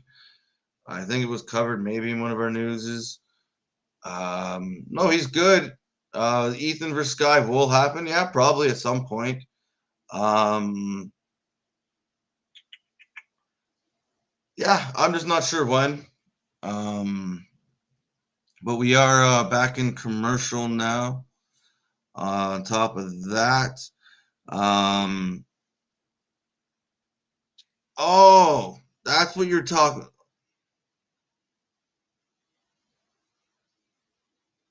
Yeah, I still don't understand your comment though. Like I know.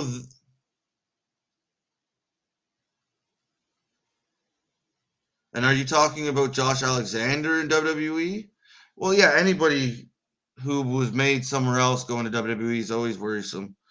If that's what you're talking about, that's part of the reason why Sting took so long to get there, and so did some others. They're afraid of how they're going to get used and treated, right? So it's better sometimes to stay the big fish in a small pond. Oh, I see what you're saying. Okay, so how we didn't get both of them. Okay. Yeah, I think Josh, yeah, I think Josh is just happy doing what he's doing. I don't think he really wants to get back to. I just think he's happy doing what he's doing, and Ethan kind of wants to go around. You might think he's better than he maybe is, right? I haven't really seen enough of Ethan Page to be honest with you. Um, like he's all right. Like I'm he's good, but he's just there's something missing for me. Like he just needs a little bit more to. I don't know. He's just missing something for me, and I'm not too sure exactly what it is. But yeah, no, I probably just have to see some more of him, and it sucks that he's out right now. Yeah, is Josh going to do? Yeah, I clued into after I reread it. Um,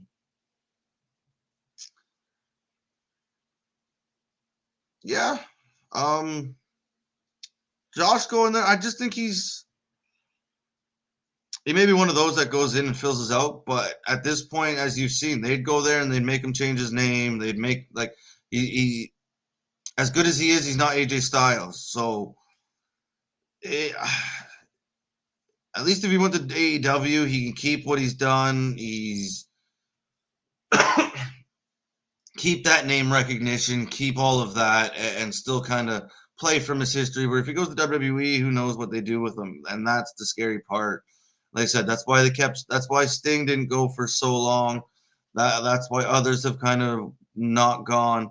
Is that you've heard stories about how wrestlers have been treated, and it's not fun. We are getting the match kicking off right now. Uh, yeah, so we got Honor No More, Mike Bennett in the ring with Shelly. So this should be a pretty good match. A lot of talented people in this match. No, that's Alexis. I kind of agree there. Chris, people say that Scott is hiding a huge free agent he signed. That would be pretty cool. I'm guessing they're waiting for the pay-per-view or sometime maybe the show after the pay-per-view, but most likely the pay-per-view. No, that's pretty cool. And like I said, they with all these free agents out there, it's not surprising. I honestly, I won't lie, I haven't seen anything saying that, but that's pretty cool if that is true. Um, there's just so many options, and that's the cool part about everything outside of WWE now is who might show up, and WWE is kind of a part of it still because you're getting the rumors of Cesaro and Bray. It's really only those two, the W Morrissey. But that's the cool part is like all these people kind of just coming in and out, and they can jump wherever. They can jump all over the place at the moment, and it's amazing, and it makes it so exciting as a fan because you never know what's going to happen. If the lights go out, you're automatically on the edge of your seats. Has it hurt certain shows? Yeah, I think there was the one pay-per-view you watched where Hangman Page won the match. Great match, but the way Tony Khan kind of tweeted out before kind of made it seem like there was something huge going to happen, and it ended up being that Keith Lee earlier in the night was the something huge, but he kind of worded it funny, and a lot of people weren't really happy with the pay-per-view just because of the thought of something happening. And I remember us on here debating it for a little bit. So you kind of get into that. You got to be careful because you don't want to oversell and then underdeliver. That's never fun. But yeah, it wouldn't surprise me if they are holding on to a free agent and just waiting probably to the pay-per-view to debut him. Question of the day: what gimmick was hyped to dear God and never got over with the crowd? There's been quite a few. What gimmick was hyped to dear God and never got over with the crowd?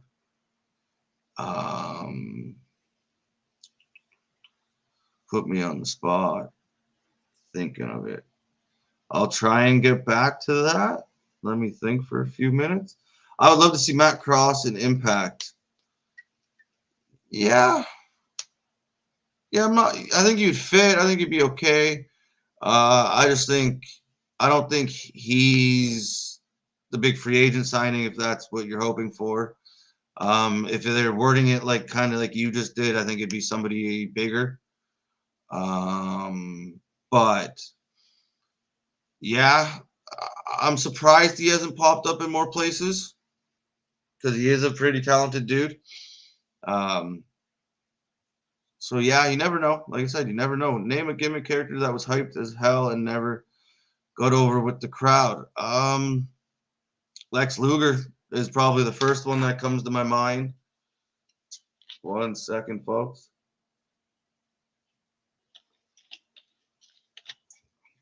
Yeah, I'd have to pick Lex Luger. They got him a freaking bus and everything, and it still didn't really work in WWE. He was one of those, like, they tried to push that guy to the moon, and it really, really, really, really didn't work. You could say Matt Morgan was another one that kind of got a good push in WWE. Didn't really get over. They had another one. Was it Matt Morgan or Nathan Jones? I think it was Nathan Jones. Was even paired with Undertaker at one point. He couldn't get over.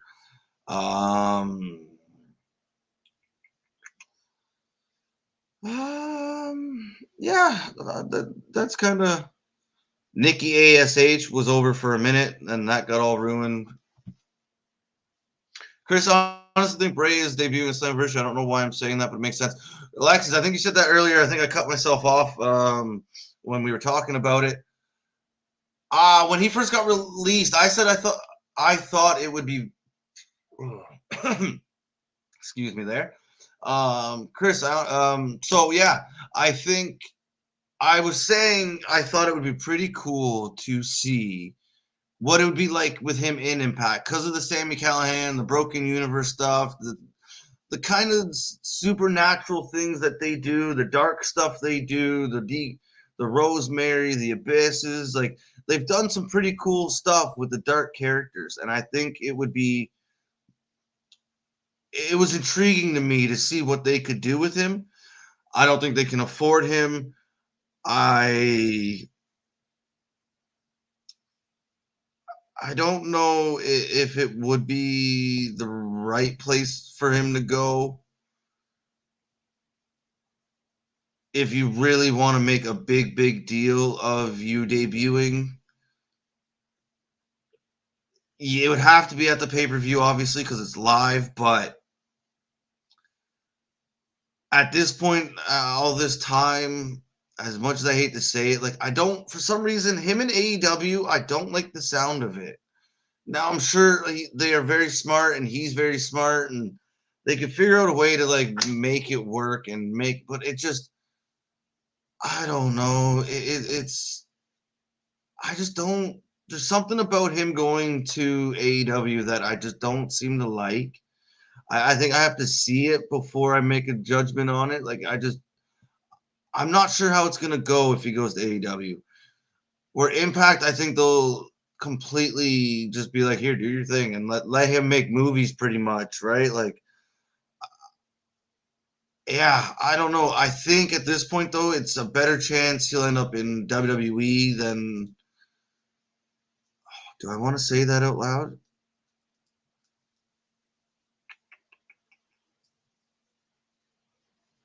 I think I'd rather see him go back to WWE more than Impact.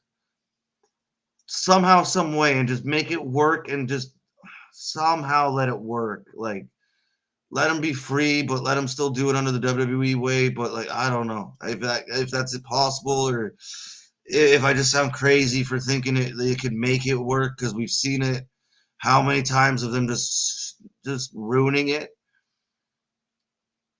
But I don't know. There's just something about him going to AEW that I just don't like the sound of. But I think it would be very cool if he does debut at Slammiversary. I think they could make it work. I think it would be a very possible place to do it. It makes a lot of sense, Alexis. I really do agree with you on that. Sami Callihan versus Bray would be cool. They'd beat the hell out of each other, and then like the promos would just be out of this world. Like, it would be so cool to watch. Steve Maclin and Bray Wyatt feuding, yeah. Lex Luger was over in WCW, yeah, for a minute. Like when he first got there, and yeah, he had his moments, but he still wasn't ever what anybody. People pictured him to be the next Hogan, and he never was. And that's not a fair comparison, right? Like, I don't know if anybody here follows hockey, but there was what was it, 1990? In the 90s, there was a draft, and Vincent LeCavier was going first overall to the Tampa Bay Lightning, and the owner came out and was like, he's going to be the Michael Jordan of hockey. And he had a very good career. He won the Stanley Cup, but he always had that thing attached to him, and it just never worked. And I think that Lex Luger kind of falls under that kind of thing where people were predicting him to be Hogan. Just his look, how he looked, and it was silly because he was the narcissist before that, and it just didn't work. And then when he got to WCW, yeah, he might have been for a little bit, but it still wasn't. At that point, he was getting kind of messed up, and things weren't really that good. Brian Pillman's.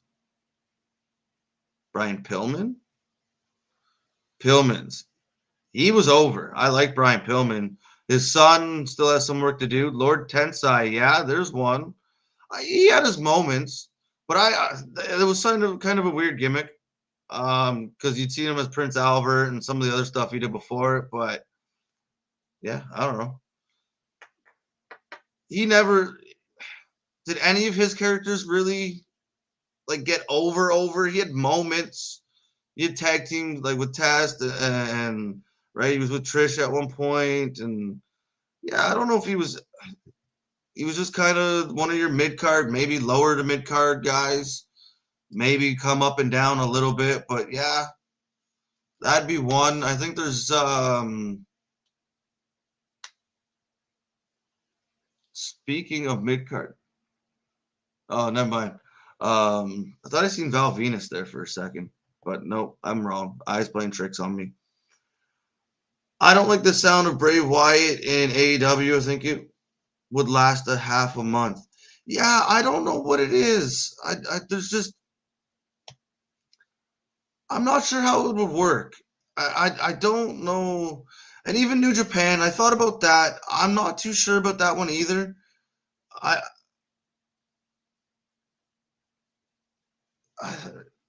It would depend on how he goes and how he shows up and how. Look, he's. I have so much faith in Bray Wyatt. I think he's an amazing. He's good in the ring. He's good on the mics. Obviously, his creative is just genius. So I think no matter where he would end up, I think he would make it somehow work. But would it be what you want from him or necessarily expect from him? I guess at this point, I don't know. That was the one thing. I can't remember who was saying it. Might have been Meltzer or somebody, but that's what they were kind of saying about his pay. And like the rumors of him asking for so much money was, if he goes to AEW, if he goes to New Japan, even if he goes to Impact, for instance, he can't take the Fiend with him. He can't take Bray Wyatt with him. He is now a new character. He is now Wyndham Rotunda. Can he take parts of those other characters with him? Of course. But he can't do certain things that he was doing in the past. So are these companies actually going to pay as much as he's wanting or should get maybe to start a new character? Now, like I said, he's that good, and in my mind, he's that creative, and he'll make it work, and he'll find a way to get whatever over. But what if he doesn't? And you're trying to run it like, that's my thing about him going back to WWE. At least he knows like he can still use the characters that he knows we love. Like, can he do it? I believe he can outside of WWE. But it's going to be interesting how he goes about it no matter where he goes. Whether it's New Japan, whether it's Impact, AEW, like I said, like,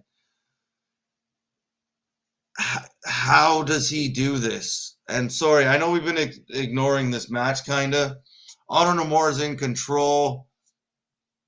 It's still going on. Mike Bennett's getting the tag. Shelly, it's actually funny. It's in like the same spot the last time I kind of looked up. I'm enjoying this chat here, folks. And this, so sorry, yeah, the main event. It's been okay. Nothing too exciting, to be honest, but yeah, no, it's always cool to see the Motor City Machine Guns in the ring. So yeah, that's my thing with Bray. It's just how I'm curious to see how he does it in a new company. If Bray goes to AEW, he has to go directly to a program with the House of Black. Otherwise, it's crap. AE doesn't have characters; they have wrestlers. I disagree. JP. I think that's on creative. Like Undertaker, like think about corporate, like the Ministry of Darkness, the corporate ministry, like all the characters like the Undertaker, Kane played, like they were characters, they were gimmicks, they were, and they found way, like they didn't just fight each other, they didn't just fight other characters, they fought everybody because the way the writing was, right? Like there's ways to do it if you write it correctly. And that's what I'm saying about certain, like AEW, for instance, about me not knowing how exactly it would go is I don't know if he fits their roster. I don't know. Like I said, there's so many question marks to it. So that it just makes me wonder how exactly they would do and how long they would be willing to put up with it, how much they pay for it, and what exactly would happen. We just got a belly-to-belly suplex into a bridge pin. That was pretty cool. That was really cool looking. And now it's 2-on-1 for Honor No More again. So it depends. Like I said, to me, it depends on how you write it. But like the House of Black can't just go around like in that theory there, that means the House of Black is kind of just stuck with nothing. They need to get more supernatural kind of dark people to fight. But they've ventured out, they've fought other people now at this point. Yeah, I think you can't just pigeonhole them into like, you can't just leave them stuck in that one genre, I guess, or that one situation. You got to make that crossover and have them fight everybody. Sabin with a pin.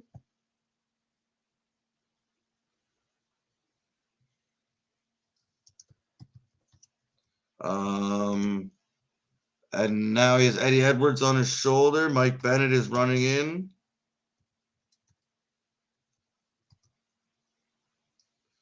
And Shelly is now in control. Motor City just running wild right now. Sorry, folks. I'm just answering our group chat here for a second.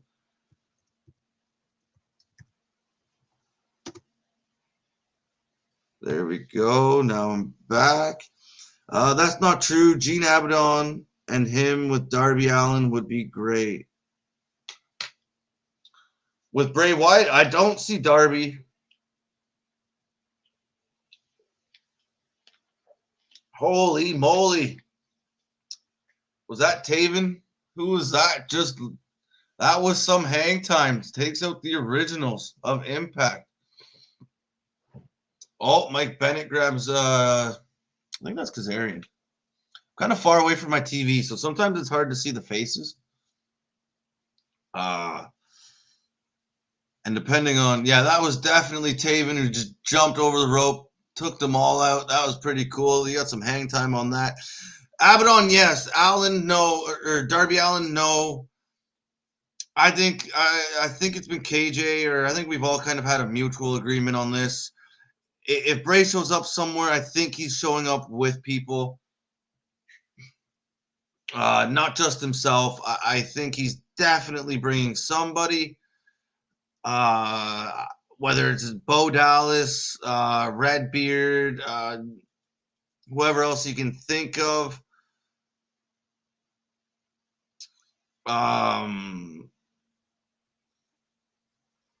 Yeah, I don't see Darby Allin fitting in there. I think he's too happy running around with Papa Sting. And Marty St. Louis was better. JV. Okay, that took a second there. I forgot what you were referencing. Marty St. Louis was definitely better. 100%. But Vinny was a good player. Don't get me wrong. He was a good captain. He was a good player for a long time. He had an amazing career that many wish they could have. But I think a lot of people got stuck on that stigma of he's the Michael Jordan of he's going to be the Michael Jordan. So everybody was expecting the next Wayne Gretzky, and he just wasn't that. And like I said, phenomenal career. I don't think he's in the Hall of Fame, but yeah, Marty was definitely better, and Marty's now doing good as the coach of Montreal, which I hate to say, but as a Leaf fan, go Leafs go. Marty's doing very well. What up, Hassan? Thank you for coming back. Name me gimmicks outside of House of Black, Death Triangle, and Sting and Darby. No, that's what I mean. And those three themselves there can't fight just themselves. So they've had to fight other people. Right? Because a lot of people are just themselves. Adam Cole, Young Buck, like they're characters, yes, but they're not necessarily like gimmicks like those guys in those groups. But you're not just seeing Sting and Darby fight the House of Black. They've fought many people at this point, right? Maybe Willow. Yeah, maybe. Well, they keep doing the delete, and there's always those rumors of excuse me there, the Broken Universe. So those are the feuds you want to see. Those are the ones, yes, that make the most sense. But we've seen Bray Wyatt before. Like, he's fought Seth Rollins. Bray Wyatt, the Fiend, has fought the Demon Balor, has fought other people. Like, you can't necessarily just go, you always go gimmick, like two gimmicks fighting each other, right? You can easily have Bray Wyatt going after Adam Cole. It's just he screws around with them with videos, kind of the old school Undertaker, where you can do the videos, you can have the lights go out, Adam Cole, right? And it could just be the fact that like Adam Cole has a belt at that point, or I don't know, Adam Cole made a reference, or like there's a million different ways you could find that I'm probably not thinking of at this moment. But like I said, you can't just always have gimmick. For them to be successful, and those are the best gimmick characters. Think back, Kane, Undertaker. Did we just get a pin?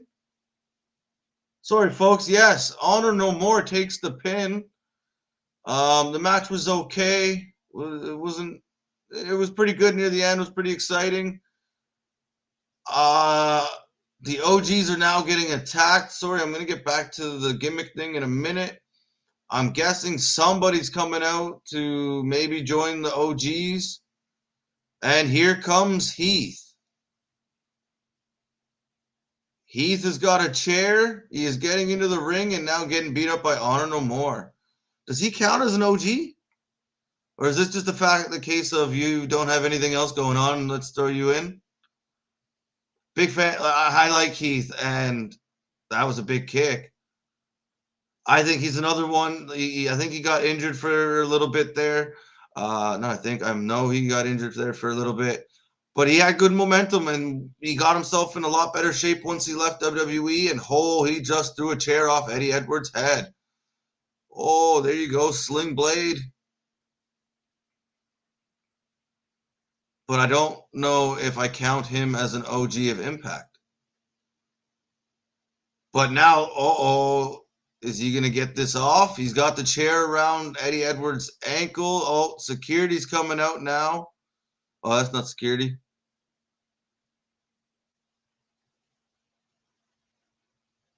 Oh, we're getting a bigger brawl now, folks. Yeah, JV, I just so like, if I'm understanding what you're saying, like, are the feuds with non-gimmickies, are gimmick characters harder to write? Yes, maybe. Do they all hit? Do they all make sense? No. But the best ones in history, like I said, Undertaker, Kane, I keep going back to those two. Sting, they weren't just gimmick matches. They weren't just gimmick on gimmick. It was Sting versus NWO. It was Sting, right? It was that crossover you got. And now Heath is getting the hell beat out of him by Honor No More. They look to be shattering his ankle. And he is in a lot of pain. And it's very possible he's not going to make it to Slammiversary by the looks of it. Or he might and just show up near. So nobody's coming out. Surprised Rhino hasn't shown up yet. So I believe we're going to go off the air.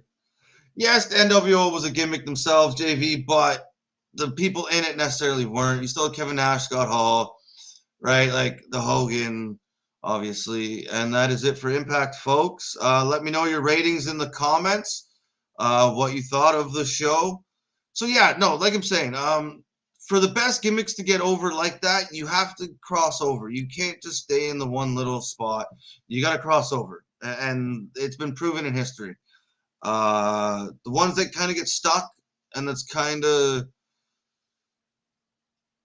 they either go away or they don't work and it's not as good. But you have to find ways to be creepy. And WWE had moments where Bray was good and he was going after Orton or he was going after other people, Seth Rollins. Yeah,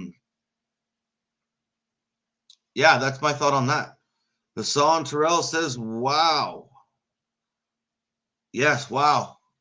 Pretty good show. Nothing too crazy happened. It was just one of those consistent shows.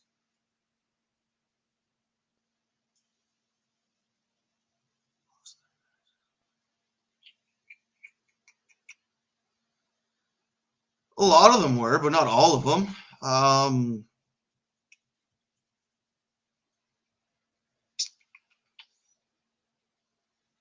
Yeah, just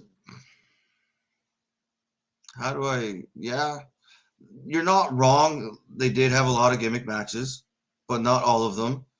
A lot of their feuds, even if it ended up in a gimmick match like the Buried Alive or whatever, they were still able to fight the Stone Colds, the HBKs, the Triple H's, and still be relevant.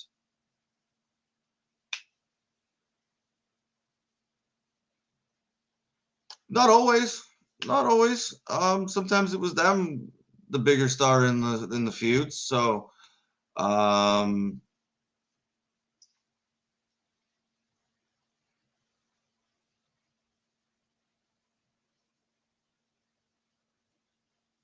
second. There we go. So yeah, no, I don't know. To me, you just have to kind of cross over, and you can't just keep them all in one.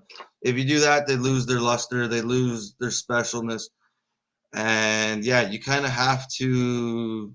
You got to find a way to make them more relevant, or make them relevant, even with fighting non-gimmicks. It's there's only so many other gimmicks out there, and it's got to cross over somehow. And those are the most successful ones. Samantha Bee in Paris on TBS. That is awesome. So tonight I would give, I think I'd give Impact a 6. There were some good moments. Nothing too crazy. Some good matches, but nothing overly too exciting. Nothing crazy happened. 1 second.